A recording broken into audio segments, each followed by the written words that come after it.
Party ഗ്രാമമാണെന്ന് സംശയിച്ചു പോകും. അങ്ങനെയാണ് അവിടുത്തെ ചില കാര്യങ്ങൾ. CPM നേതാവിന്റെ ബന്ധുവിന് ലക്ഷങ്ങൾ വിലയുള്ള സീറ്റ് ഒപ്പിച്ചു കൊടുത്തതിനെതിരെ പ്രതിഷേധം പുകയുകയാണ്. പരിയാരത്ത് CPM കേന്ദ്ര കമ്മിറ്റി അംഗം EP ജയരാജന്റെ ബന്ധുവിന് മെഡിസിൻ PG സീറ്റ് നൽകിയത് പാർട്ടിക്ക് വീണ്ടും തലവേദനയാകുമെന്നുറപ്പായി. KSU ഉൾപ്പെടെയുള്ള സംഘടനകൾ പരിയാരം മെഡിക്കൽ കോളേജ് മാനേജ്മെന്റിന്റെ തീരുമാനത്തിനെതിരെ രംഗത്ത് വന്നു കഴിഞ്ഞു. പരിയാരത്തെ PG സീറ്റ് വിവാദം സംബന്ധിച്ച് സമഗ്രാന്വേഷണം നടത്തണമെന്നാവശ്യപ്പെട്ട് KSU പ്രവർത്തകർ മെഡിക്കൽ കോളേജിലേക്ക് നടത്തിയ മാർച്ച് അക്രമാസക്തമായി. പോലീസിന് നേരെ കല്ലെറിഞ്ഞ പ്രവർത്തകരെ തുരത്താൻ പോലീസ് ലാത്തി വീശുകയും ജലപീരങ്കി പ്രയോഗിക്കുകയും ചെയ്തു. പരിയാരത്തെ 4 മെഡിസിൻ PG സീറ്റുകളിൽ സർക്കാർ കോട്ടയിൽ 2 എണ്ണമാണുള്ളത്.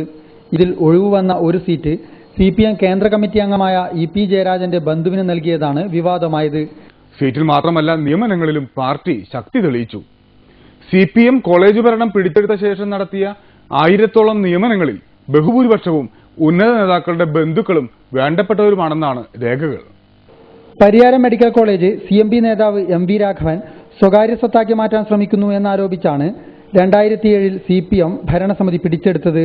എന്നാൽ ഭരണമാറ്റത്തിനു ശേഷവും പരിയാരത്തെ സ്ഥിതിയിൽ കാര്യമായ മാറ്റങ്ങൾ ഉണ്ടായിട്ടില്ല എന്നാണ് കണക്കുകൾ വ്യക്തമാക്കുന്നത്. പരിയാരം മെഡിക്കൽ കോളേജിലെ CPM ഭരണസമിതി അധികാരമേറ്റ ശേഷം 1000ഓളം സ്റ്റാഫുകളെയാണ് പുതുതായി നിയമിച്ചത്. ഇതിൽ ബഹുഭൂരിഭാഗവും CPM നേതാക്കളുടെ വേണ്ടപ്പെട്ടവരോ ബന്ധുക്കളോ ആണെന്ന കാര്യമാണ് വ്യക്തമാകുന്നത്. മെഡിക്കൽ കോളേജ് ആരംഭിച്ച് 2007 വരെയുള്ള കാലത്ത് ആകെ 957 ജീവനക്കാരാണ് പരിയാരത്ത് ഉണ്ടായിരുന്നതെങ്കിൽ CPM നിയന്ത്രണത്തിലായ 2007 മുതൽ 2012 ജൂൺ വരെയുള്ള കാലത്ത് മാത്രം 1000-ലേറെ സ്റ്റാഫുകളെയാണ് കൂടുതലായി നിയമിച്ചത്. SFI, DYFI നേതാക്കളായ ശബരീഷ്, ബിജു കണ്ടക്കൈ എന്നിവരുൾപ്പെടെ 4 PROമാരെയാണ് പരിയാരത്ത് പുതുതായി നിയമിച്ചിട്ടുള്ളത്. ക്ലറിക്കൽ തസ്തികയിലേക്ക് SFI മുൻ ജില്ലാ കമ്മിറ്റി അംഗം സീബ ബാലൻ, പാർട്ടിയിൽ നിന്നും പെരുമാറ്റ ദൂഷ്യത്തെ തുടർന്ന് പുറത്താക്കിയ P ശശിയുടെ ഡ്രൈവറുടെ ഭാര്യ നിഷ, EP ജയരാജന്റെ മരുമകൾ ഷീബ, EP-യുടെ തന്നെ ഡ്രൈവറുടെ ഭാര്യ സീന എന്നിവരെയാണ് നിയമിച്ചത്. ഇതിനു പുറമെ ഹെൽത്ത് ഇൻസ്പെക്ടറുടെ തസ്തികയിലേക്ക് നിയമനം ലഭിച്ച വിനോദ് എറണാകുളം ജില്ലാ സെക്രട്ടറി MV ഗോവിന്ദന്റെ മരുമകനാണ്. ഈ നിയമനത്തിന് ഇന്റർവ്യൂവോ പത്രപരസ്യമോ പോലും ഉണ്ടായിരുന്നില്ല എന്നതും ശ്രദ്ധേയമാണ്. 10,000 മുതൽ 40,000 രൂപ വരെ ശമ്പളമുള്ള തസ്തികകളിലേക്കാണ് ഇവരെ നിയമിച്ചിട്ടുള്ളത് എന്നതാണ് മറ്റൊരു കാര്യം. ഇങ്ങനെയൊക്കെ വാർത്ത വന്നാൽ ആർക്കാണ് പരിഭവം തോന്നാതിരിക്കുക? എന്റെ ബന്ധുക്കൾക്ക് രാജ്യത്ത് പലരും ഉണ്ടാവും. ഈ കൂടുതലും പലരും ഇരിക്കുന്നുണ്ട് എന്റെ ബന്ധുക്കൾ. നിങ്ങളെല്ലാം ചെയ്തതിന്റെ ഉത്തരവാദി ഞാനാ. എന്തടിസ്ഥാനത്തിലാണ് മനോരമ എഴുതി? നിങ്ങൾ പത്രത്തിൽ എഴുതിയതുകൊണ്ടൊന്നും ഞാൻ നശിച്ചു പോകില്ല.